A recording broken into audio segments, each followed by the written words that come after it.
کہ مین سٹریم کے اندر تشیع آ کر بیٹھی، مین قومی دھارے کے اندر تشیع موجود ہے، اور وہ لوگ جو تشیع کو گالیاں بکتے تھے، جو تشیع کے خلاف غلیظ نعرے، غلیظ فتوے لگاتے تھے، ان کو گندگی کے ڈھیر پر ہم نے کھڑا کر دیا۔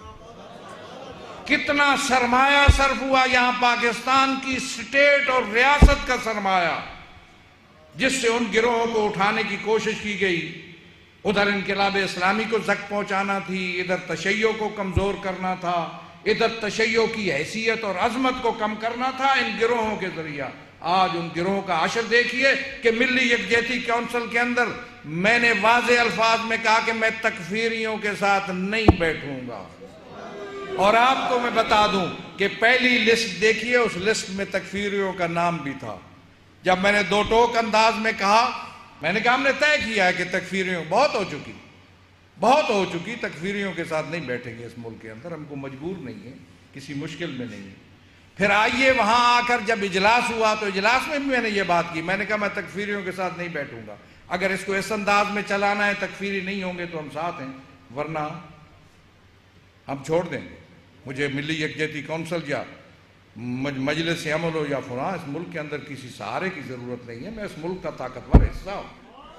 پھر اس کے بعد انہوں نے کہا جی ہم ایسا کرتے ہیں کہ سارے مل کے ایک اعلامیہ یا کوئی ایسی بناتے ہیں کہ جس سے یہ ہم کہ شیعہ مسلمان ہیں۔ میں نے کہا مت کہو ایسے، اس بات کی میں اجازت نہیں دیتا، اس لیے کہ میں یلغار کو برداشت کر سکتا ہوں، تم برداشت نہیں کر سکتے ہو، میں کمزوروں کا سہارا نہیں چاہیے۔ اور دوسری بات میں نے واضح الفاظ میں کہا کہ میں فتووں کی بنیاد پر اپنی شناخت نہیں کروانا چاہتا۔ میں پاکستان میں قرآن و سنت کو براہ راست سب سے بہتر سمجھ سکتا ہوں، مجھے کسی فتوے کی سہارے کی ضرورت نہیں ہے۔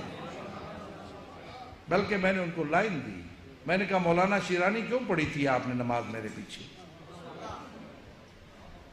میں تو مشن کی بات کرتا ہوں، مجھے آپ میرے پیچھے نماز پڑھنے کی جو بات تھی، میں کوئی اس کا خواہش مند نہیں ہوں، میں مجلس عمل میں رہا، کبھی خواہش نہیں کی کہ آپ آئیں میرے پیچھے آ کر نماز پڑھیں۔ کہنے والے کہتے بھی تھے، لیکن مجھے چونکہ مشن سے غرض تھی، اس لیے کہ وہ جب واویلا کرتے ہیں، جب غلیظ بکتے ہیں ان کے خلاف اور ان کے نکاح توڑنے کی بات اور کیا کیا فتوے دیتے ہیں، تو یہ بیچارے برداشت نہیں کر سکتے۔ میں نے تو ان کو برداشت پہ کیا اور مکھی کی طرح ان کو نکال کر باہر پھینک بھی دیا۔